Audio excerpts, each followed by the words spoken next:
está em produção. É muito difícil. É muito difícil. Não é tão fácil de retratar quanto, por exemplo, A Paixão. É um assunto muito maior. Aquele foi um filme incrível, porque foi um ótimo filme. Disseram que era apenas um filme, mais uma produção de Hollywood. Disseram que era apenas um filme, mas no set de A Paixão de Cristo, coisas estranhas aconteceram. Raios atingindo atores, temperaturas caindo sem motivo aparente, uma atmosfera tão pesada que perturbou até mesmo a equipe mais experiente. Mel Gibson não estava apenas dirigindo um filme. Ele fazia parte de algo que ninguém compreende completamente. O que realmente aconteceu por trás das câmeras e porque todos que testemunharam aquilo saíram de lá transformados para sempre. Hoje vamos revelar a história oculta que Hollywood não conta. A queda de um rei de Hollywood. Em Language Not Registered for Generation, Mel Gibson estava no palco do Shrine Auditorium em Los Angeles, segurando 2 Oscars, melhor filme e melhor diretor. Coração Valente o havia transformado em um dos homens mais poderosos da indústria cinematográfica. Os indicados a melhor filme do ano, Coração Valente, Mel Gibson. Ele tinha Language Not Registered for Generation anos, um carisma inacreditável, um sucesso de bilheteria como poucos atores de qualquer geração conseguem ser. Os estúdios aprovavam qualquer projeto com seu nome associado. Ele podia garantir seu próprio papel em qualquer projeto do planeta. E por trás do sorriso, do smoking impecável e da risada fácil nos sofás dos programas de entrevistas noturnos, o homem estava se desmoronando. A luta de Gibson contra o álcool não era segredo, mas a sua gravidade sim. Em entrevistas anos depois, ele descreveu esse período com uma honestidade crua e sem rodeios que deixa os assessores de imprensa perplexos. Falou sobre uma depressão tão severa que, em algumas manhãs, não conseguia sair da cama. Sobre uma raiva que surgia do nada e consumia tudo. Sobre olhar para sua vida, sua carreira, sua família, todas as coisas que deveriam significar algo, e não sentir absolutamente nada. O sucesso não o havia curado. Pelo contrário, só havia intensificado o vazio. Ele descreveu uma noite, em algum momento no final dos anos Language Not Registered for Generation, quando chegou ao que mais tarde chamaria de fundo do poço. Não deu muitos detalhes, não precisava. O resumo era suficiente. Um homem sozinho em um quarto, bêbado, desesperado, sentindo como se as paredes estivessem se fechando e as únicas opções restantes fossem terríveis. E naquele quarto, naquele momento tão difícil, Gibson disse que fez algo que não fazia sinceramente há anos. Ele orou. Não uma oração polida, não algo saído de um hino, mas algo desesperado, cru e honesto, da maneira que só quem já esgotou todas as opções consegue ser. Ele pediu ajuda. E, segundo ele, algo respondeu. Agora, não estou aqui para dizer o que você deve acreditar sobre aquele momento. O que posso dizer é o que aconteceu em seguida, porque o que aconteceu em seguida está documentado. Gibson ficou obcecado com uma única ideia. Ele queria fazer um filme sobre as últimas Language Not Registered for Generation horas da vida de Jesus Cristo. Não uma versão higienizada de escola dominical, não o Jesus de olhos azuis e sem véu do Hollywood de meados do século. Ele queria mostrar a paixão como ela realmente aconteceu. A brutalidade, a máquina política, o horror físico da execução romana. Ele queria fazer o filme em aramaico e latim, os idiomas reais da Jerusalém do primeiro século. Sem legendas, pelo menos em sua visão original, apenas o sofrimento cru, visceral e indizível capturado em filme. Ele levou a ideia a todos os grandes estúdios de Hollywood. Como retratar isso? Essa é uma boa pergunta, e eu acho que tenho algumas ideias de como fazer isso. Todos, sem exceção, disseram não. Não de forma educada, nem com rejeições gentis e mensagens de incentivo. Disseram não, como se ele tivesse enlouquecido.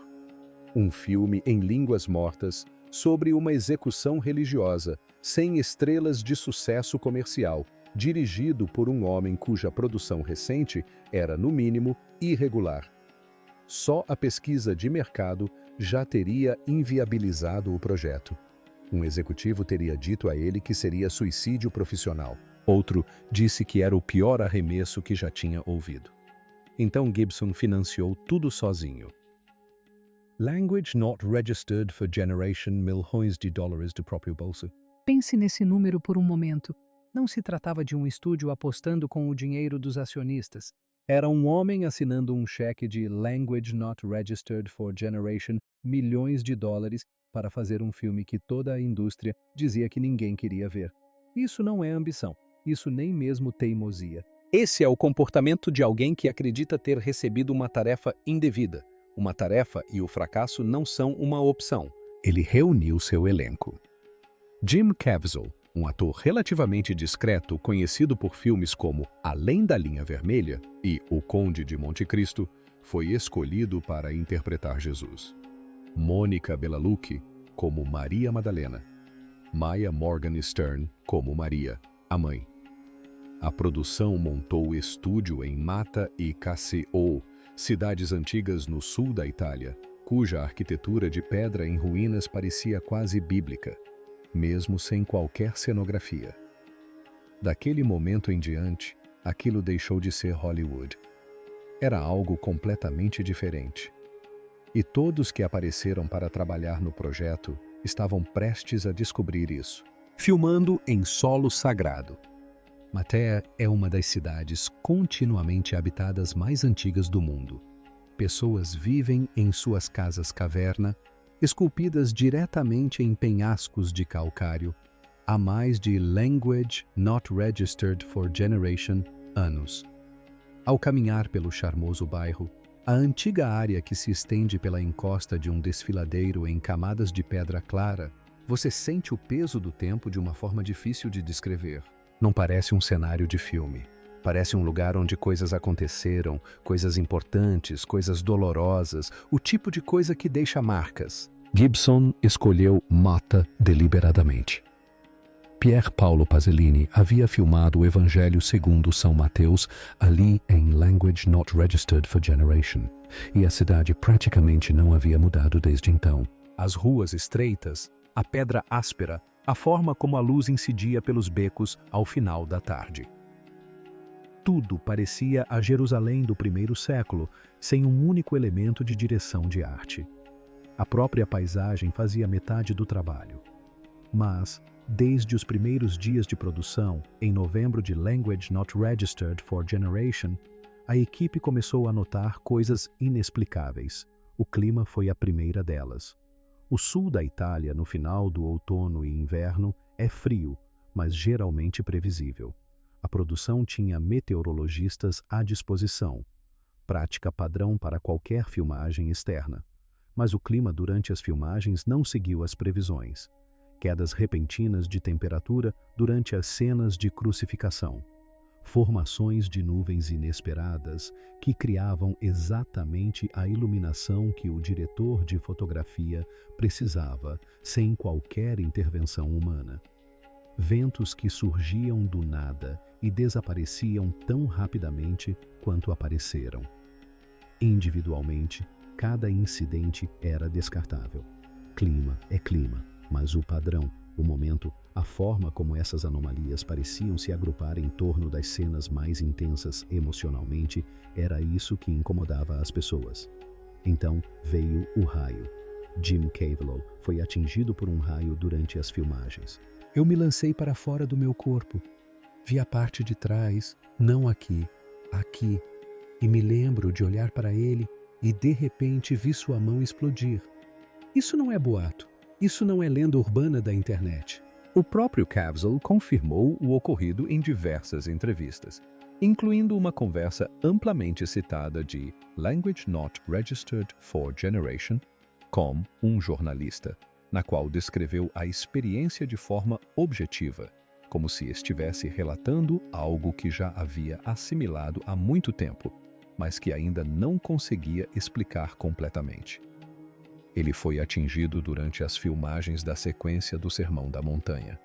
O projétil atingiu sua cabeça e percorreu o lado esquerdo do seu corpo. Ele sobreviveu. Continuou trabalhando. Ian Michelini, o assistente de direção, foi atingido por um raio em 2 ocasiões distintas durante a produção. 2 ocasiões distintas. A improbabilidade estatística disso é impressionante. Nos Estados Unidos, ser atingido por um raio uma vez na vida tem uma chance de aproximadamente language not registered for generation and language not registered for generation. Ser atingido 2 vezes durante uma mesma produção cinematográfica, no mesmo set que outra pessoa que também foi atingida, já é um cenário em que a palavra coincidência parece insuficiente. Não necessariamente errado, mas inadequado. E o desgaste físico sofrido por Caviezel foi muito além dos raios. Durante as cenas da flagelação, em que soldados romanos açoitaram Jesus no pátio de Pôncio Pilatos, os atores que manejavam a bandeira cenográfica o atingiram acidentalmente com toda a força em pelo menos 2 ocasiões, causando um corte de language not registered for generation centímetros nas costas que exigiu atendimento médico imediato. Ele deslocou o ombro enquanto carregava a cruz. Sofreu hipotermia durante as filmagens de cenas externas com pouca roupa no inverno italiano. Contraiu pneumonia. Ele desenvolveu uma infecção pulmonar. Ao final da produção, havia perdido mais de language not registered for generation quilos e, segundo membros da equipe, parecia menos um ator interpretando um papel e mais alguém que realmente havia passado por uma provação. Coincidência? Talvez. Os sets de filmagem são lugares perigosos. As filmagens externas no inverno são fisicamente desgastantes. Raios acontecem, acidentes acontecem. Todas as explicações racionais são possíveis e perfeitamente razoáveis. Mas o momento em que ocorreram deixou todos inquietos. A forma como os ferimentos se concentraram nos locais mais sagrados. A forma como o clima mudava precisamente quando as câmeras estavam gravando as sequências mais carregadas de emoção. A maneira como todo o set parecia carregar um peso que nada tinha a ver com as exigências físicas da filmagem. Vários membros da equipe, em entrevistas distintas concedidas com anos de diferença, usaram a mesma palavra para descrever a atmosfera durante certas tomadas. Eles a descreveram como pesada, não triste, não tensa, pesada, como se o próprio ar tivesse mudado de densidade. E durante tudo isso, Mel Gibson estava de joelhos, literalmente. Membros da equipe relataram tê-lo visto rezando antes, entre e depois das filmagens. Não era atuação, não era para fazer alarde. Era uma oração genuína, às vezes com lágrimas escorrendo pelo rosto, às vezes em silêncio, com os olhos fechados e as mãos juntas, como um homem se agarrando a algo invisível com todas as suas forças. Algo estava acontecendo naquele set. Fosse algo espiritual, psicológico ou simplesmente o resultado inevitável de um grupo de pessoas entregando tudo o que tinham ao tema mais intenso que se possa imaginar. Estava acontecendo algo que nenhum deles havia experimentado antes. E então as câmeras chegaram à crucificação. E tudo piorou. Quando atuar se torna sofrimento, há um momento na produção de todo o filme em que a linha entre atuação e realidade se torna tênue. Atores que seguem o método falam sobre isso. Diretores buscam isso. É o momento em que o ator para de fingir e começa a ser. Geralmente, isso acontece por alguns segundos, talvez 1 ou 2 tomadas. É registrado em vídeo e todos seguem em frente. Em A Paixão de Cristo, essa linha não apenas se tornou tênue, ela desapareceu. Jim Caviezel já havia suportado meses de castigo físico quando a produção chegou à sequência da crucificação. Ele estava magro, sentia dores constantes devido aos ferimentos acumulados. A maquiagem exigia de language not registered for generation, horas de aplicação diária, camadas de feridas protéticas e sangue seco que repuxavam sua pele e restringiam seus movimentos.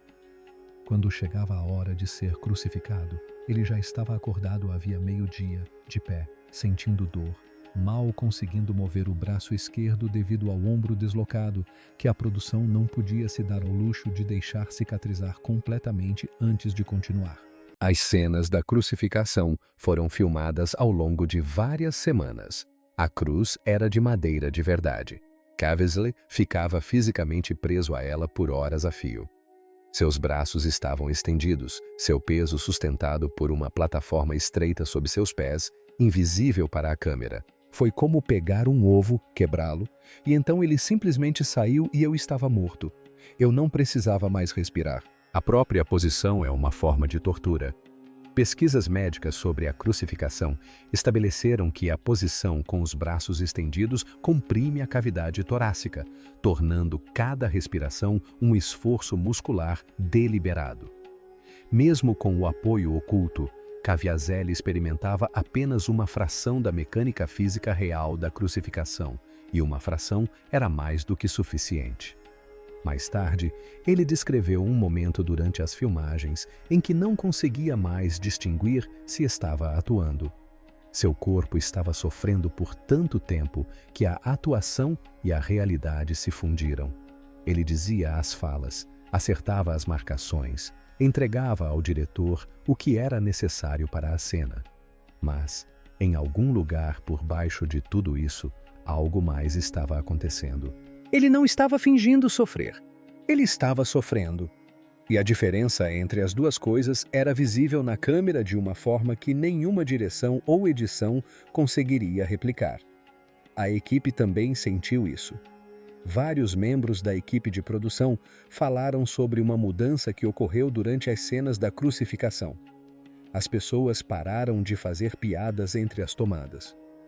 O ruído de fundo normal de um set de filmagem, a conversa, a música do rádio de alguém, o papo casual sobre planos para o almoço, tudo silenciou.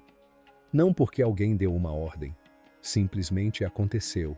As pessoas baixaram a voz, desviaram o olhar dos monitores. Um eletricista com Language Not Registered for Generation, anos de experiência na indústria, contou a uma equipe de documentário que, durante uma tomada específica, olhou para Caviezel na cruz e precisou sair do set, não por ser uma cena muito gráfica, mas por parecer muito real. Maya Morgenstern, a atriz romena que interpretou Maria, entregou o que muitos críticos mais tarde considerariam a atuação mais devastadora do filme. Suas reações durante a crucificação, a dor visceral de uma mãe assistindo à morte do filho, foram tão precisas e emocionantes que o público presumiu que ela estava recorrendo a alguma fonte pessoal de sofrimento. As imagens são dolorosas, violentas e emocionantes de assistir, e nos bastidores a atenção foi dada a cada detalhe. Em entrevistas posteriores, ela disse algo ainda mais perturbador. Disse que não se sentia como se estivesse atuando. Disse que a emoção vinha de fora dela, como se o próprio set estivesse gerando tristeza, e ela simplesmente estivesse em seu caminho. Gibson falou sobre um dia específico no set que nunca descreveu completamente. Ele o mencionou diversas vezes em entrevistas, sempre rodeando os detalhes sem chegar a eles. Algo aconteceu durante uma cena da crucificação que o afetou tão profundamente que ele teve que interromper a produção. Ele nunca disse o que foi. Nunca confirmou se foi algo que viu, algo que sentiu ou algo que aconteceu com outra pessoa. Ele apenas diz que aquilo o mudou. E então para de falar. Quando a produção finalmente terminou, o elenco e a equipe não comemoraram como as equipes de filmagem costumam fazer. Não houve a energia de uma festa animada, nem brindes com champanhe, nem risadas de alívio por as partes difíceis terem acabado. As pessoas estavam quietas. As pessoas se abraçaram. Algumas choraram. Vários membros da equipe foram à missa juntos naquela noite, incluindo pessoas que não iam à igreja há anos. O que quer que tivesse acontecido durante aqueles meses na Itália ainda não tinha terminado para eles, porque o mundo estava prestes a ver o que eles tinham feito e o mundo não ficaria calado a respeito. O mundo reage. A Paixão de Cristo estreou em Language Not Registered for Generation, de fevereiro, de Language Not Registered for Generation. Quarta-feira de cinzas. Isso não foi por acaso. Cada escolha que Gibson fez com este filme foi deliberada. Lançar um filme sobre a morte de Jesus no dia em que o calendário cristão, marcado pela tragédia, se aproxima da cruz, foi a escolha mais típica de Gibson que se poderia imaginar. Ninguém na indústria esperava o que aconteceria a seguir. O filme arrecadou dólares americanos, Language Not Registered for Generation, milhões no dia da estreia. Ao final da primeira semana, já havia faturado mais de dólares americanos, Language Not Registered for Generation, milhões. Chegaria a arrecadar mais de US dólares, Language Not Registered for Generation, milhões em todo o mundo, contra um orçamento de US dólares, Language Not Registered for Generation, milhões. Tornou-se o filme com classificação indicativa R de maior bilheteria da história até então, um recorde que manteve por anos. Um filme em aramaico e latim, sem grandes estrelas, sobre um homem sendo torturado até a morte por 2 horas. Quebrou todos os modelos que a indústria tinha para prever o comportamento do público. Igrejas lotaram cinemas. Pastores organizaram sessões em grupo para suas congregações. Em algumas cidades, os cinemas adicionaram sessões extras para atender à demanda que os sistemas de reservas não haviam previsto.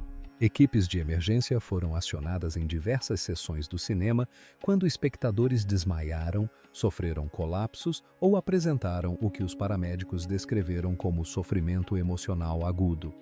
Em uma exibição em Wichita, Kansas, uma mulher de Language Not Registered for Generation anos, chamada Peggy Law, sofreu um ataque cardíaco fatal durante a sequência da crucificação. Relatos de emergências médicas semelhantes começaram a chegar de cinemas por todo o país. A reação da crítica foi explosiva. O filme foi simultaneamente considerado uma obra-prima do cinema devocional e um exercício gratuito de violência e manipulação espiritual. Roger Ebert deu 4 estrelas e o classificou como o filme mais violento que já havia visto, embora reconhecesse seu poder emocional bruto. O New York Times publicou diversos artigos analisando suas implicações culturais. Acusações de antissemitismo tornaram-se um ponto central de debate, com a Liga Antidifamação expressando preocupação com a representação das autoridades judaicas na narrativa da paixão. Acadêmicos, teólogos e críticos culturais se manifestaram de todos os ângulos imagináveis. Durante vários meses, foi a obra de arte mais comentada do planeta. Mas eis o que se perde no ruído da guerra cultural que eclodiu em torno do filme. Esqueçam os números de bilheteria. Esqueça os artigos de opinião. Esqueça os argumentos políticos. Vá agora mesmo ao YouTube e procure vídeos de reações do público de Language Not Registered for Generation. Não as críticas profissionais. As reações reais, as filmagens tremidas de celular de pessoas saindo dos cinemas. Você verá algo que nenhuma campanha de marketing conseguiria fabricar. Pessoas chorando. Não aquele choro discreto de enxugar o canto do olho, mas soluços. Homens adultos em pé no teatro. Pessoas com as mãos no rosto sem conseguir falar. Mulheres se abraçando em estacionamentos. Adolescentes sentados em silêncio em seus assentos muito depois dos créditos finais, encarando uma tela em branco como se tivessem sido atingidos por algo para o qual não estavam preparados.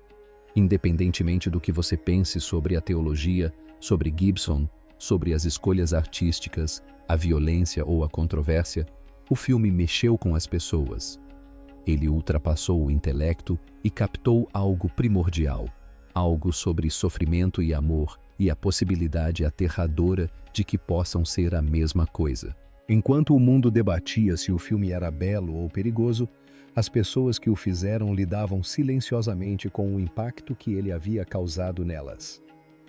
O silêncio que se seguiu à exibição de A Paixão de Cristo, de Jim Cavell, nunca cessou. A controvérsia desta obra reside no perdão. Mas o que este filme nos ensina é que podemos encarar o mal de frente. Mas a forma como ele fala sobre isso diz mais do que suas palavras. Em cada entrevista há um peso no ar. Ele não discute o assunto. A maneira como os atores normalmente falam sobre seus papéis mais importantes, com anedotas, histórias engraçadas de bastidores e uma humildade ensaiada, é na verdade uma forma de orgulho. Ele fala sobre isso como alguém fala sobre um acidente de carro do qual sobreviveu ou um ano que passou em um lugar que não consegue descrever completamente. Ele é grato, ele é reverente. E é evidente que ele carrega algo que não consegue largar. Sua carreira após o filme fala por si só. Antes de A Paixão de Cristo, Caviezelli era um ator promissor de médio porte, com a aparência e o talento necessários para potencialmente alcançar o estrelato. Depois de A Paixão de Cristo, apesar de estrelar aquele que se tornou um dos filmes de maior sucesso comercial da década, sua trajetória em Hollywood estagnou. As grandes ofertas dos estúdios não se materializaram como deveriam para alguém que acabara de protagonizar um filme de Language Not Registered for Generation milhões de dólares. Ele falou abertamente sobre isso, sugerindo que sua associação com um projeto tão explicitamente cristão o tornou tóxico em certos setores da indústria. Ele encontrou trabalho estável, principalmente como protagonista da série de televisão Person of Interest, mas a carreira de sucesso que deveria ter vindo em seguida nunca se concretizou. Ele disse mais de uma vez que sabia que o papel lhe custaria caro profissionalmente. Ele também disse que o faria novamente sem hesitar. E quando ele diz isso, você acredita nele, o que talvez seja o mais revelador de tudo. O caminho de Gibson após o filme foi mais turbulento e mais público. A prisão por dirigir embriagado em Malibu, em Language Not Registered for Generation, a batida policial com teor antissemita gravada em áudio, os escândalos subsequentes, tudo isso aconteceu sob os holofotes, em parte consequência da enorme atenção cultural gerada pela paixão do filme. O homem que havia exposto sua fé na tela do cinema para o mundo todo, ver agora se desmoronava publicamente de maneiras que pareciam contradizer tudo o que o filme representava. E, no entanto, Gibson nunca abandonou o projeto ou o que ele significava para ele. Continuou a falar sobre o filme com a mesma intensidade, a mesma convicção, a mesma recusa em explicar completamente certas experiências no set. Em Language Not Registered for Generation, durante a divulgação de Até o Último Homem, ele confirmou que uma sequência, provisoriamente focada na ressurreição, estava em desenvolvimento. Ele a chamou de o maior filme que já havia feito. Detalhes foram surgindo aos poucos ao longo dos anos. Caviezel confirmou seu envolvimento. Roteiristas foram contratados e dispensados, mas até o momento o filme permanece inédito, em uma espécie de limbo criativo que parece quase apropriado para uma história sobre o que acontece após a morte. Há uma frase que surge repetidamente quando as pessoas envolvidas na paixão falam sobre ela anos e até décadas depois. Elas dizem que não conseguem explicar, não que não querem, mas que não podem. Como se a língua portuguesa não tivesse o recipiente certo para o que quer que tenham vivenciado. Um raio pode ser explicado pela eletricidade atmosférica. Um ombro deslocado pode ser explicado pelo estresse físico. Uma atmosfera estranha no set pode ser explicada pela intensidade psicológica do material. Cada evento individual tem uma explicação racional, mas em conjunto, vivenciados sequencialmente ao longo de meses de produção por dezenas de pessoas de origens diversas e sem motivos para concordar em nada. O peso cumulativo ultrapassa a explicação racional e se transforma em algo mais. Algo que as pessoas que estavam lá sentem, mas não conseguem nomear. Gibson sabe o que é, ou pelo menos acha que sabe, mas não diz. E talvez essa seja a coisa mais honesta que ele já fez. As câmeras pararam de gravar. As luzes se apagaram, mas os ecos daquele set, as orações, a dor, o raio nunca desapareceram. A história tem uma maneira de se esconder à vista de todos. E algumas histórias se recusam a ser contidas pelo tempo, pela explicação ou pela razão. E se o que testemunhamos na tela fosse apenas o começo? E se a verdade sobre aquele filme e as forças por trás dele ainda estiverem à espreita, invisíveis, sem solução, e mais próximas do que imaginamos.